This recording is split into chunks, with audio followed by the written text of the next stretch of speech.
आओ बढ़े। It's time to grow bigger and better.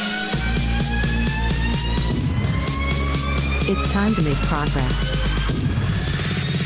It's time to achieve big. ये programme परमेश्वर के द्वारा अभिषिक्त है आप सबको आगे बढ़ाने के लिए। आओ बढ़े।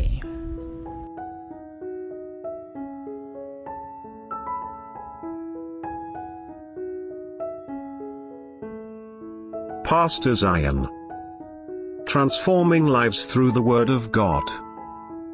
Worth listening. यीशु के सुंदर, भव्य और महान नाम में मैं पास्टर प्रेज आज फिर से आप सबका स्वागत करती हूँ इस सुंदर समय में जिसे हम कहते हैं आओ बढ़े, जहाँ हम परमेश्वर के वचन, उसके ज्ञान, उसकी योजना में बढ़ाए जाते हैं हमारे परमेश्वर के जन पास्टर ज़ायन के द्वारा। अगर आप हमारे साथ जुड़ना चाहते हैं और हमारे प्रोग्राम के द्वारा परमेश्वर ने आपके जीवन को छुआ है तो आप हमसे हमारे व्हाट्सएप नंबर पे ज़रूर कांटेक्ट करें और अपनी गवाहियां हमारे साथ बांटें। Praise the Lord. आइए अब हम हर एक डिस्ट्रैक्शन को दूर हटा के अपना ध्यान स्क्रीन की ओर लगाते हैं और परमेश्वर के वचन को ग्रहण करते हैं। आइए बढ़ते हैं। Praise the Lord! हालेलुया! धन्यवाद परमेश्वर यीशु मसीह के सुंदर नाम में। तू अच्छा है, भला है, तुझे हम महिमा देते हैं। और इस वक्त मैं प्रार्थना करता हूँ इन सारे भाइयों और बहनों के लिए जो हमें इस वक्त देख पा रहे हैं, सुन पा रहे हैं और जिन्होंने अपना विश्वास हमारे साथ जोड़ा है। मैं प्रार्थना करता हूँ कि आज का दिन इनके जीवन में एक टर्निंग पॉइंट हो, पहले जैसे इनका जीवन ना रहे, क्योंकि तेरा वचन जिससे तू जीवन को बनाता है, बढ़ाता है, तेरे अनुग्रह के वचन को जो ये आज ग्रहण कर रहे हैं विश्वास और आनंद के साथ अपने जीवन में प्राप्त कर पाए।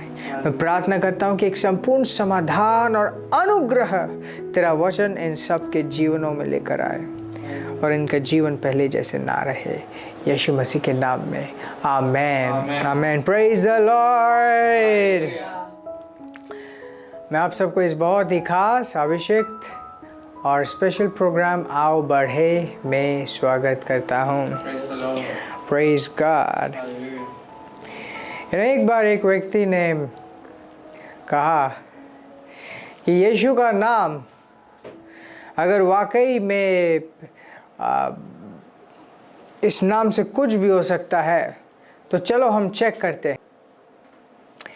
एंड देन ये घोषणा करने के बाद अगले दिन उसे कुछ नहीं मिला और फिर वो कहने लगा, देखा मैंने तो कहा था कि कुछ नहीं होगा, देखा कुछ नहीं हुआ।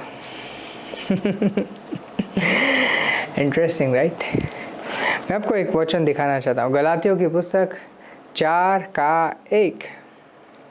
ये कहता है, Now I say that the heir as long as he is a child differeth nothing from a servant, though he be lord of all. एक वारिस जब तक बच्चा है, एक वारिस जब तक बच्चा है, वो किसी नौकर से अलग नहीं है। हालांकि वो हर एक चीज़ के ऊपर का मालिक क्यों ना हो, वो वारिस है, परंतु जब तक वो बच्चा है उसकी औकात, उसकी हैसियत एक नौकर के समान है। Verse 2, But he is under tutors and governors until the time appointed of the father. वो शिक्षकों के अधीन रहता है। उसको शिक्षकों के अधीन रखा जाता है, सरकार के अधीन रखा जाता है। गवर्नर का मतलब है जो उसके ऊपर शासन करेंगे, उनके अधीन रखा जाता है जब तक कि ना पिता के द्वारा सेट किया गया टाइम ना आ जाए। उसे बढ़ाया जाता है, शिक्षित किया जाता है। ये जीवन जो हमने प्रभु यीशु मसीह में पाई है, ये किसी नए विश्वास में आने जैसा नहीं है। ऐसा नहीं कि अभी हम एक संगठन का हिस्सा बन गए हैं। It's not that. आपके आत्मा में नया जन्म हुआ है। आप अपने आत्मा में नए जन्मे हो। आप पहले परमेश्वर की रचना या सृष्टि थे, अब आप परमेश्वर के आत्मा के द्वारा परमेश्वर के संतान होकर नए जन्मे हो। शरीर वही है परंतु आत्मा में नया जन्म हुआ है। और ये जो जन्म है इसमें आप एक आत्मिक जीव हो। आत्मा से आप परमेश्वर के तरीके से हो। जब परमेश्वर ने पहले व्यक्ति आदम को बनाया, उस वक्त आदम भी एक आत्मिक जीव था, परंतु जिस वक्त उसने पाप किया, इस आत्मिक जीवन को उसने खो डाला, वो मर गया। उसी वक्त आत्मा में उसकी मृत्यु हो गई और 1000 साल पूरा होने से पहले शरीर की भी मृत्यु हो गई। ओके, तो हर एक व्यक्ति जो आदम से जन्मा है, मतलब आदम के वंशज में आता है, हर वो व्यक्ति इस मृत्यु को लेकर पृथ्वी में जन्मता है। उसका शरीर शारीरिक तत्वों से जुड़ा हुआ है।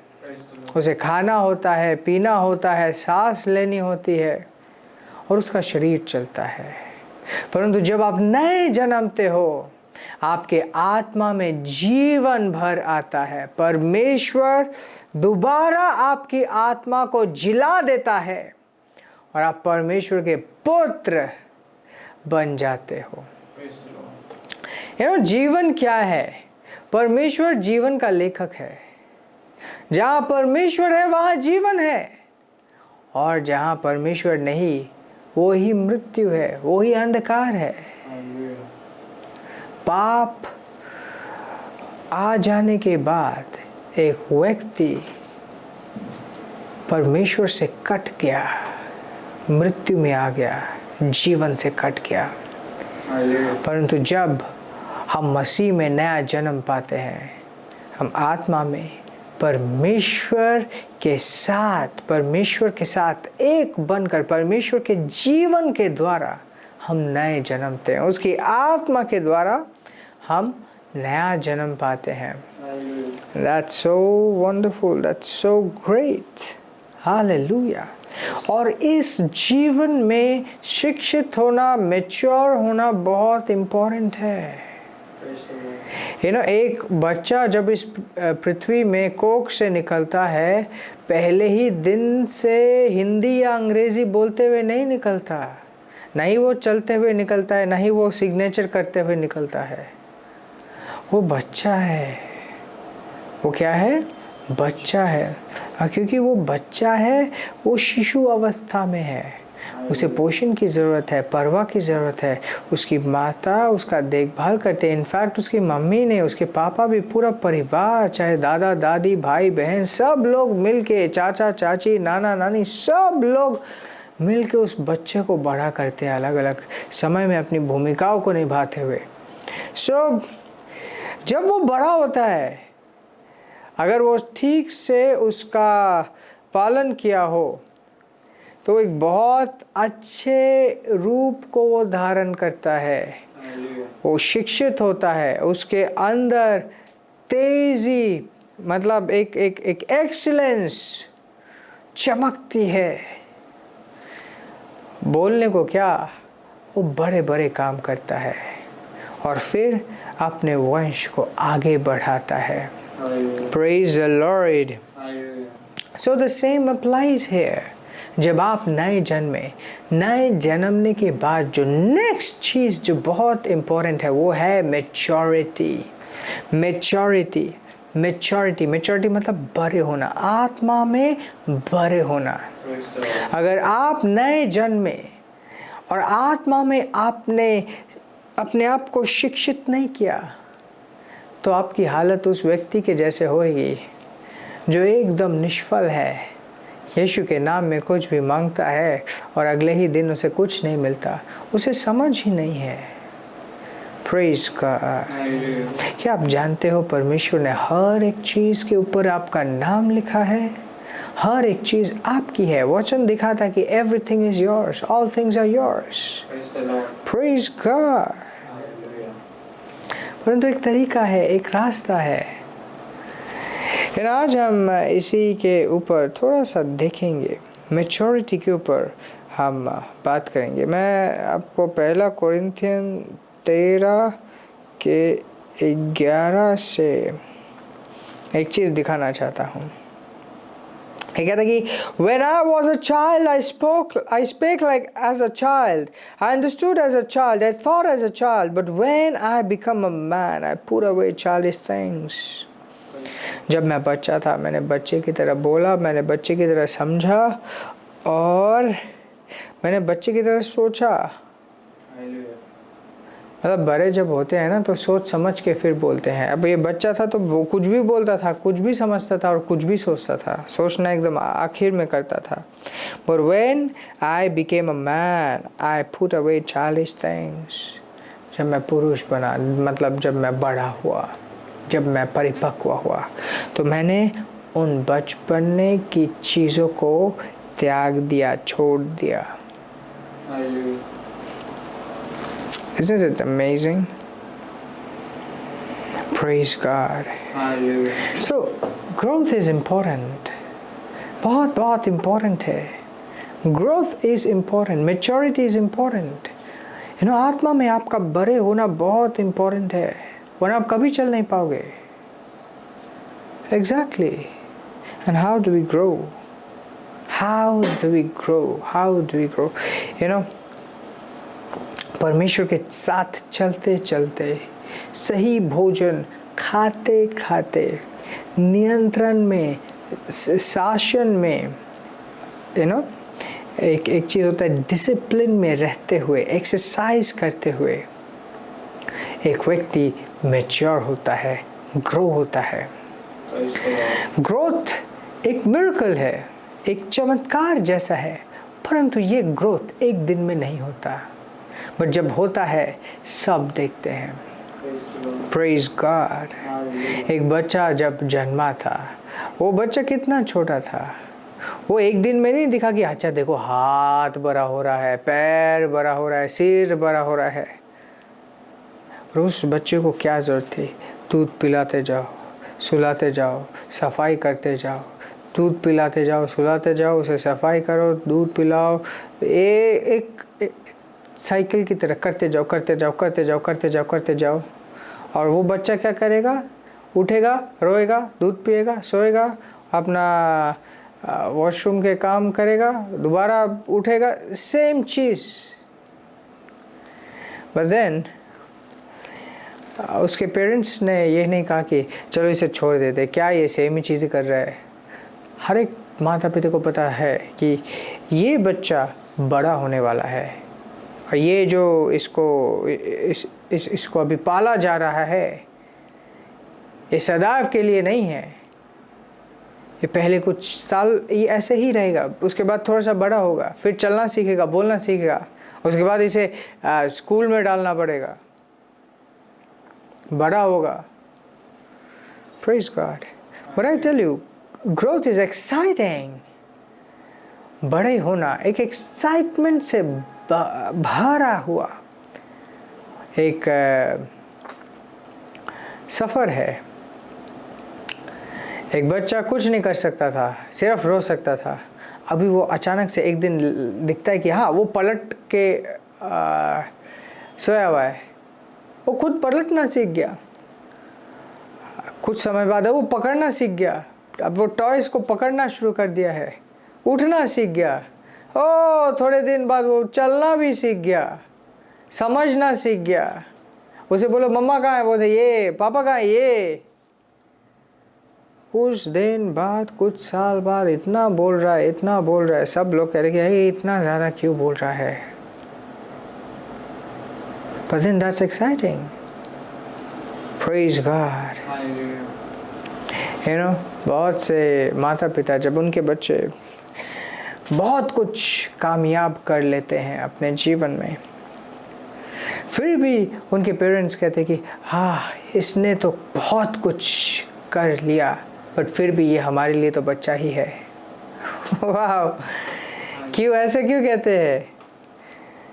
क्योंकि उन्हें पता है कि कहाँ से शुरुआत हुई थी और उसका जो बड़े होने का जो जर्नी था, उसका जो वो सफ़र था, कितना सुंदर था। Praise God. यानी सफ़र को एंजॉय करना भी बहुत इम्पोर्टेंट है।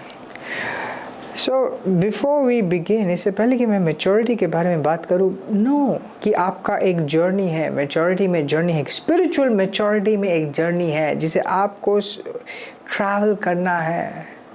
इस सफ़र को आपको चलना है। नाउ आई टेल यू कि ऐसा नहीं है कि सिर्फ आप मसीह में आने के बाद साल बिताते जाओ आप मैच्योर करोगे। No, there is something you need to do. कुछ आपको करना पड़ेगा अपने आप को मैच्योर बनाने के लिए, और उसकी शुरुआत होती है परमेश्वर के वचन से। परमेश्वर का वचन हमारे जीवन में दूध की तरह है। परमेश्वर का वचन हमारे जीवन में विश्वास को लेके आता है, हमें एक चट्टान देता है जिसके ऊपर हम खड़े हो पाए। वचन का अध्ययन करना, वचन को सुनना और सही स्रोत से सुनना, दैट्स सो इम्पोर्टेंट। आज के टाइम पे ऐसा है कि कोई भी कहीं से भी कुछ भी सुन रहा है, बस वो सुन रहा है। that doesn't work। सही जगह से सुनना, सही जगह से सुनना बहुत इम्पोर्टेंट है। आप एक चर्च में बुलाए गए हो, इनफैक्ट अभी आप मुझे सुन रहे हो, ये परमेश्वर के द्वारा एक प्लान है कि आप मुझे इस वक्त सुन रहे हो। और एक दिन सुनकर आपको कुछ ज़्यादा समझ नहीं आएगा, हालांकि बहुत बड़ा अनुग्रह होगा कि आज अगर सुन के आपने निर्णय लिया कि मुझे और सुनना है और बड़े होना है। यह उसी तरीके से है कि बच्चा घर आया और अच्छे से दूध पिला दिया उसे, वाह, आधे घंटे बाद, 1 घंटे बाद, 2 घंटे बाद वो दूध काफ़ी नहीं रहेगा, उसे दोबारा पिलाना पड़ेगा। 4 घंटे में, 3 घंटे में, और पिलाते जाना पड़ेगा, पिलाते जाना पड़ेगा। That's exactly what happens। परमेश्वर का वचन जो आज आपने ग्रहण किया वो आज के विश्वास के लिए काफ़ी है, बट कल भी आपको चाहिए, सुबह शाम दिन भर। एग्जैक्टली अगर बच्चे को जोर ज़बरदस्ती बहुत ही ज़्यादा खाना खिला दो, मान लो 3 साल का बच्चा है और उसे आप कोई बहुत हाई प्रोटीन कुछ खिला दो, लूज मोशन हो जाएगा उसे, क्योंकि उसे चबाने का और उसे हजम करने की क्षमता उसमें नहीं है। तो क्या सुनते हो, किस तरीके से सुनते हो, मैटर करता है। और इसलिए परमेश्वर ने चर्च भी दिया है। चर्च क्यों है? चर्च कोई संगठन नहीं है, चर्च परमेश्वर का परिवार है जिसमें हम बिलोंग करते हैं।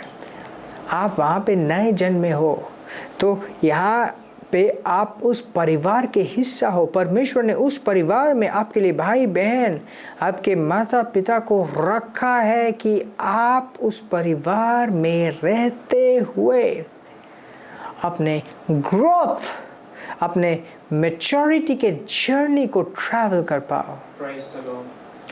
हर वो इन्वॉल्वमेंट, हर वो चर्च सर्विस, हर वो प्रेयर मीटिंग, हर वो वर्ड सेशन मतलब जब आप वचन को सुन रहे हो, हर वो चीज़, छोटी छोटी चीज़ कंट्रीब्यूट करती है आपके ग्रोथ में, आपके स्पिरिचुअल ग्रोथ में। और सिर्फ इतना ही नहीं, activities are so important, so important. Church से आपको बोला जाता है कि ये करना है, वो करना है, पार्टिसिपेट करते हो आप चर्च के कार्यों में इस तरीके से जैसे कि ये आपका घर है। That works a lot, that works a lot। Hallelujah.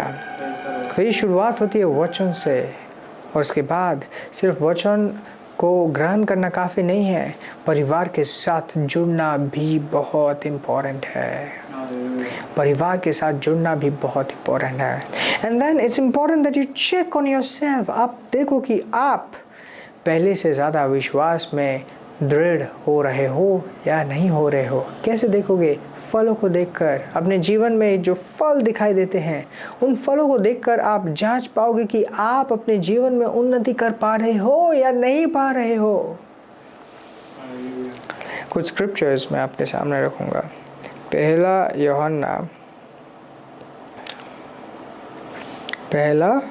यूहन्ना दूसरा अध्याय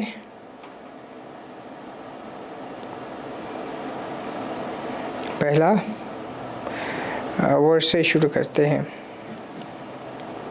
1 John chapter 2 verse 1. My little children, these things write I unto you, that ye sin not.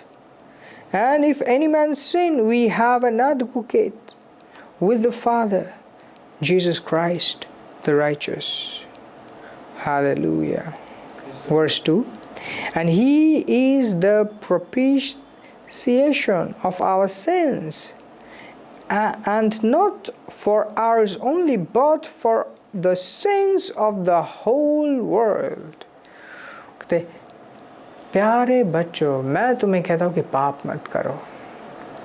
मैं तुम्हें कहता हूँ कि पाप मत करो। अगर पाप कर भी लिया तो ये जानो कि तुम्हारा एक वकील है, प्रभु यीशु मसीह, जिसने हर एक के पापों के लिए एक कुर्बानी दी है। Can we see 13th verse?